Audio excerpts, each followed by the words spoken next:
A lot of people start the new year saying the same thing. I just want to be my real self. Now, I understand the impulse. I've said it too. But every time I hear it now, I pause because that sentence seems to assume something that may not actually be true.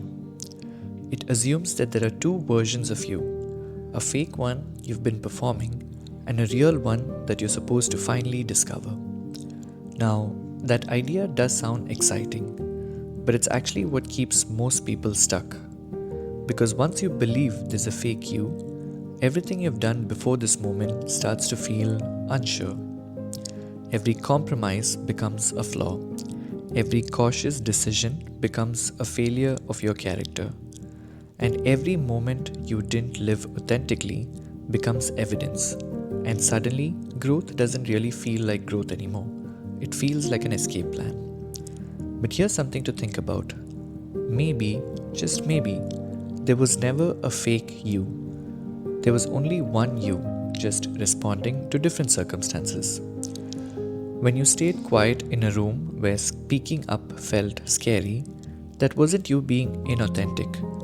That was you assessing consequences. When you chose stability over something uncertain, that wasn't you betraying your dreams.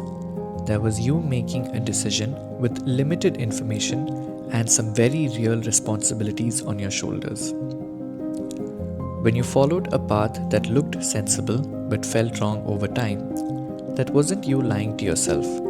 That was you trusting your logic before experience had taught you otherwise.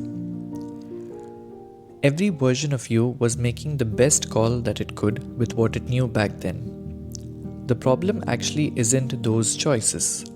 It's judging them in hindsight with information you didn't have at the time.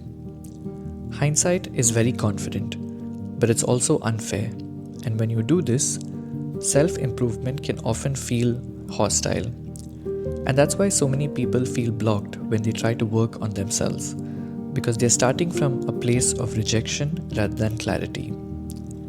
I realized that acceptance is not the same as approval. Acceptance is seeing what's true for what it is, whereas approval is deciding what you want to continue practicing. And maybe the problem is that most people skip acceptance and rush straight to correcting things, which is why nothing really sticks. I can accept that I avoid conflict without deciding that it defines me. I can accept that I seek validation without letting it run my decisions. I can accept that fear shaped my early choices without letting it control me going down the line. The idea of a single real you can be misleading because it makes growth feel like an identity crisis, as if you have to shed parts of yourself to move forward. When people say, I just want to be myself, maybe what they usually mean is that they want their choices to feel aligned instead of forced. And the good thing is that alignment just requires a bit of honesty. Because honesty lets you stop treating your past as proof that something is wrong with you. Your past doesn't have to be evidence against you. It can just be data, information. So here's the message that I'm carrying into this new year.